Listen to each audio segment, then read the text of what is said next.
CBS News has learned that the FBI is looking for photos and videos from witnesses to Monday's interaction between Minneapolis police officer Derek Chauvin and George Floyd. That's according to our Pat Milton. A law enforcement official told CBS News investigators are trying to get a 360-degree picture of Floyd's movements before, during, and after the incident. Major Garrett and Catherine Herridge join me now. Major is CBS News chief Washington correspondent, and Catherine is CBS News senior investigative correspondent. Welcome to both of you. Catherine, I'd like to start with you. What more can you tell us about the FBI's investigation into what happened in Minneapolis?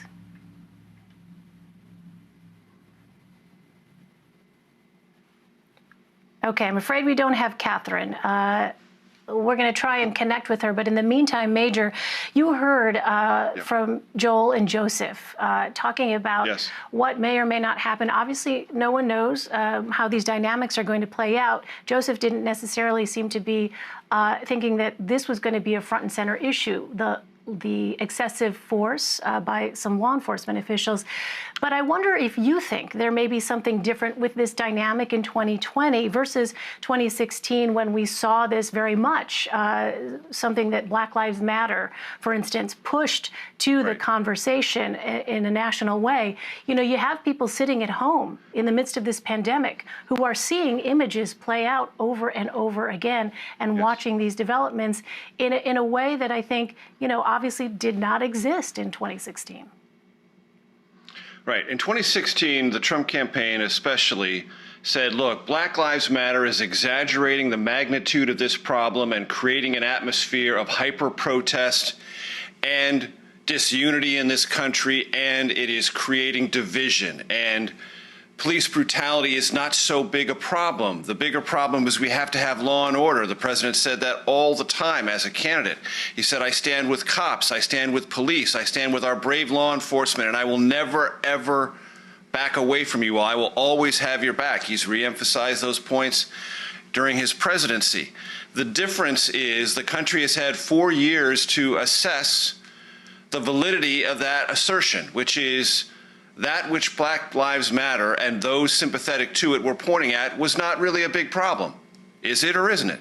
Well, in the 4 years, we've had more and more episodes in which unarmed and, in most cases, passive people of color have been roughed up, brutalized, and in many cases killed by the authorities, by police. That has constantly reminded the country there is something amiss. There is something that is, if not endemic, there is something that has a mechanism within policing in our country that creates a sense, if not of impunity, but a strong sense that you can use maximum force and be justified in the use of that force and not face dire legal consequences. And for communities of color, this is a long, long running story. But in the last 4 years, they've had more and more evidence and more grief and more anger that this continues to happen in different localities, different names, but oftentimes from their vantage point, very similar circumstances. And in this particular case in Minneapolis, I can't breathe. Are you kidding me? Eric Garner, that case was just vividly reminded to us about what wasn't prosecuted in that case by the federal government and then what was ultimately done by local authorities in New York. But I Can't Breathe was symbolic and synonymous with that case. And so I think there is going to be a reappraisal of this issue, number one. I don't think it's going to drift away. I think it is going to be, if not front and center, a part of our national conversation in this campaign, because race and justice are not going to go away. And this friction between communities of color and local police, I mean, imagine a scenario in which this goes away, Elaine, meaning there's no more but brutality. There are no more deaths. Well, what's the probability of that based on what we have lived through the last 4 years? The probability of that is very low, unless there is a complete change in policing and orientation and action. Well, I guarantee you communities of color have been waiting for that for a very long time, and they don't see it. And their anger about that and their sense of grief and heartbreak about that intensifies. And It's not just about brutality. It's about these other episodes, which the former vice president referred to today in his remarks. Bird watching in the Ramble in Central Park in New York, or other things that feel and look innocent to the eyes of an African American in this country and are perceived by someone who is white as hostile or potentially hostile. And those schisms, those differences of interpretation, those differences of feeling of threat, all of it is part and parcel of what we're trying to sort out as a country. And back in 2016, the Trump campaign was successful in saying it's not that big of an issue. Nothing's really going on here. It's being exaggerated. Law and order is all we need to worry about. My sense is, my very deep sense is, the context around that assertion is fundamentally different now than it was then. Let's go ahead now and bring in our Catherine Herridge. She is our CBS News senior investigative correspondent. And Catherine, I want to find out what it is that you are learning about the FBI's investigation into what happened in Minnesota.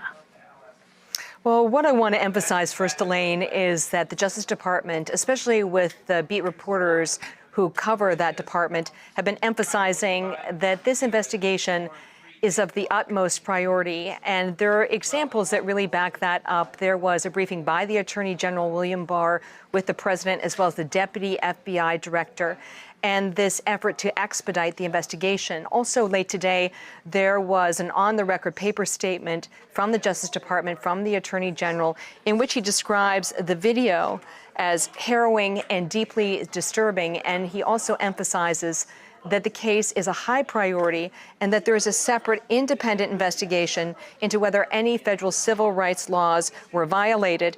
And he said that facts will determine whether there are any charging decisions in this case and that the matter is proceeding at an expeditious case. And that is the desire of the Justice Department here in Washington. And something we're going to continue to follow very closely, as I know you will, Catherine. I'd like to turn to another topic right now. Declassified transcripts of phone calls between former National Security Advisor Michael Flynn and former Russian ambassador to the U.S. Sergey Kislyak were released on Friday. And Catherine, you've had a chance to review them. What stands out to you? Well, Elaine, I've just been able to obtain the transcripts for CBS News really within the last hour, so I don't want to give folks at home bad information, but I can tell you what I've seen so far. There are two buckets of information here that were declassified and provided to Republican senators on Capitol Hill, Ron Johnson and Chuck Grassley. The first bucket is a series of summaries, about 2 or 3 paragraphs for each of the calls, largely between December and January during the presidential transition. And then the longer transcripts. I anticipate there's going to be an argument over whether these are true transcripts, word-for-word transcripts. But it appears that there are some technical problems in the communication that they were tracking at that time, and so some words have dropped out. But the critical phone call is this phone call at the end of December, December 29th, and this is the discussion talking about whether the Russians would respond to actions taken by the Obama administration in response to Russia's election meddling. And the language, including things like don't box us in, don't escalate. I mean, I think the language is somewhat open to interpretation, but the good thing now is that these are declassified and people at home can really read these for themselves and decide whether Michael Flynn was acting within his capacity in the transition as the incoming national security advisor, or whether he was coloring outside the lines and taking liberties that he should not have, given that the Obama administration was still in charge.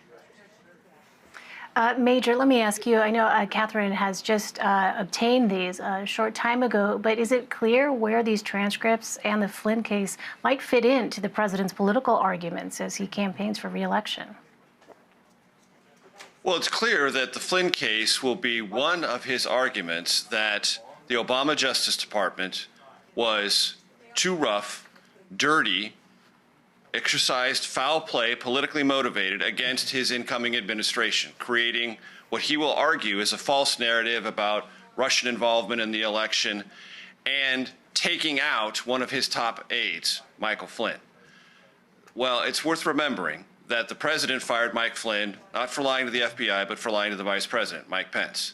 And it's also worth remembering, though this is now subject to effort by the Justice Department to withdraw the prosecution, but that Michael Flynn voluntarily, in open court, in his own words, said he lied, and therefore confessed to a federal crime in open federal court. Now, there is an assertion by the Justice Department that all the reasons that led him to that had misfeasance behind them and improper FBI activities that are now part of a separate investigation as to whether someone is criminally liable and prosecutable for those misdeeds. But the president will say this is part of an elaborate scheme to cripple or attempt to cripple his administration early on, and that much of it was unjustified. There is still a Senate bipartisan intelligence committee finding after an exhaustive investigation that, yes, Russia did meddle in the election, and its intent was to assist, if possible, candidate Donald Trump.